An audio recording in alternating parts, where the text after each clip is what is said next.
Folks, as you can tell, don't really have a good routine in place. If you watch in a minute, they'll be getting up very scattered and hassled and probably not the way many of us want to start our day, right? So we're going to be talking about, have you noticed how much easier it is when you have a routine set up with healthy choices for your day? Um, Such as, when you think about structure of our day. Routines aren't meant to be rigid. They're just about to reduce our decision fatigue, setting up things to make us have a successful day so we don't have to sit there and say, okay, what do I got to do next? I'm overwhelmed. There's a study from Tel Aviv University that has shown predictable, repetitive routines are calming and help reduce anxiety. And during this turbulent time in life, many of us are challenged with different things that are kicking off our anxiety, and it's not helpful to our immune systems. So, when you have a routine, they'll help you take control of your day and subsequently your life. So, let's talk about the difference between a routine and a habit. So, routines are intentional, structured series of behaviors. They're actions or behaviors that are performed in a very particular order. They are often established, achieved to specific goals, provide a sense of structure for us. They can also be changed. You move, your routine is changed. You change jobs, your routine is changed. They're much more adaptable and easier than habits. Like think about a morning routine. You get up at a certain time, you exercise at a certain time, you eat breakfast at a certain time. Some people might be morning exercisers, some people might go on the afternoon lunch walk, or maybe at the end of the day.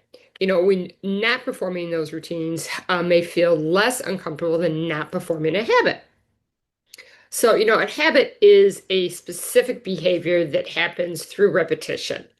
And that saying of 21 days to make a habit's not really true. It's easier if you stack your habits on something you already do, like tiny habits from BJ Fogg. He talks about that, or James Cleary. Claire, not Clary. They're automatic and they happen regularly without conscious habit, conscious thought, like brushing your teeth. They can be a positive or a negative habit.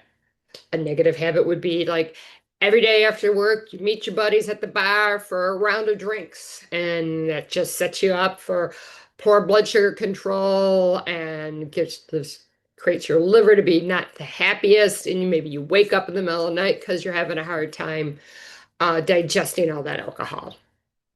Um, so the key difference is, routines require conscious effort and intentions, while habits are just performed automatically. Routines are easier to change, and while habits are more difficult to break. So, the building blocks of routines, and routines are the framework for developing and maintaining habits. So, here's a benefit there are many benefits for having a routine. Physical health, improve sleep. If you choose a consistent bedtime, let's say, I find when I go to bed at 10, I'm in bed by 10, I read for 30 minutes, I sleep better, I'm much more calm, and I wake up on time for work or wake up so I just can have a better day. They, support your circadian rhythm. When you have regular meals and you do meal planning, that reduces the stress and tension of trying to decide what you're going to eat. Um, Regular times also prevents crashes and cravings. Like if you have a lot of carbs with your lunch, or your lunch is all carbs, you might find that you have a sugar crash in the middle of the afternoon and you're tired and you're angry and people don't like being around you and you don't like yourself. Um, Regular movement, scheduled it leads to better sleep, reduces your injury. Also is a great stress reliever. You go out on a walk, or maybe you find you go to the gym and you hit and you lift weights, or you go swimming. It's a way to just get out of your head and just relax and connect with the environment around you. Also, it shows that we have better digestion. Research shows when we have a predictable eating schedule, it supports our gut health, which also supports our circadian rhythm. There's more research slowly coming out about this. So, there's mental health and emotional health for having a routine, that reduce stress and anxiety. It gives you a much more sense of predictability and control and calm. Now, there's people that absolutely needs that routine. I think of my family members. My daughter and my husband have to have specific routine. If they don't have routine set up in such a way, they're not pleasant people to be around. I myself am much more loose with my routine and it doesn't bother me. So you don't have to have a tied up knot routine. You just have to have some particular routine that help you every day. You'll have more energy and more focus. There'll be less mental clutter, trying to make a decision of what I'm going to do, and then you're just fatigued at the end of the day. You may find there's an improved mood and motivation. Just as I was talking about my family members, they're better, happier people when they have a routine. Especially a morning or an evening routine that you anchor it to something, such as at nighttime you do journaling, or gratitudes about your day, what went well, so that you end on a happy note. Or maybe it's some gentle stretching or gentle movement to help you relax and de-stress from the day. So there's behavior change and habit formation. So when you talk about that, routines help stack positive habits, like I talked about with BJ Fogg, with Tiny Habits, and James Clear with Atomic Habits, and there's some other books that I can't think of right now. So the more that you do it and you stack it on top of things, the better it is. Such as every time I go to the bathroom, afterwards, I'm going to do 10 push-ups. That's BJ Fogg's. There's other people that say every time I make coffee or tea, I'm going to do some sort of physical exercise. So you tack it on and then you reward yourself for remembering to do it. And you reward yourself for doing it and you reward yourself for having done. And that reward can just be, hey, Mary, that's a great job. You really got this. Or you can give yourself a clap or you can do a dance, whatever it is that help you feel good about doing it. And just make it small because it actually builds your confidence. And it'll support your long-term goals. So think about you want to lose weight, you want to reduce the amount of sugar you're eating or consuming, you need better sleep because better sleep helps your health in the end. It helps your immune system work. So, and also helps reduce your anxiety when you have better sleep.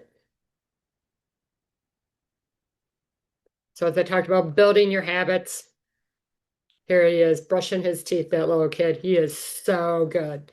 So he's anchoring it to every time he goes to bed. I mean, all of us probably could raise our hands. Do you brush your teeth at nighttime? Yes. And here's the big question. When you get up in the morning, are you one to brush your teeth right away? I would love to hear that at the end. Or do you brush it after you have coffee or after you have breakfast? It'll be really interesting to figure out where you fit in the spectrum of brushing your teeth. Um, Make your habits visible. Use a checklist. Create an app, a journal, some way that you can visibly see that you're actually starting to create the habits that you want. And also be okay with unpredictability, that it doesn't happen. We don't have to be perfect. Perfect can cause anxiety and stress that's not necessary. It's okay. Life happens. So you're talking about not preserving. I didn't change that headline. You're talking about real life um, habits. So every year we do a metabolic reset. Actually, 2 times a year we do a metabolic reset. We do it in September. It's elimination diet, and we do it in January, which are times that we want to get our bodies back into track after celebrations and things. So, like we've had people say that, by setting regular time to wake up and meal times, they found it easier to avoid snacking and they got better sleep once they went through our metabolic reset. Additionally, people have found when they talk with a health coach, that it helps them establish the routines that they want, that they can talk it over with the health coach and figure out, yeah, maybe if I do this, this, and this, and then they go off for 2 weeks and they come back and they said, well, doing all those things didn't exactly work for me, but I was able to do the first one and the third one, and that actually worked and that helped. And it it helps you become accountable to yourself.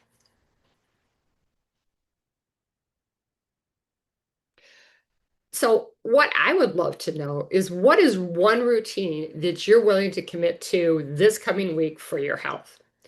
Um, think about this. Like a routine might be every morning when I get up, I'm going to go outside and look at the sun. Not sun, but look out the direction of the sun just to set my circadian rhythm, get a little bit of the infrared light, which is very healing to our bodies.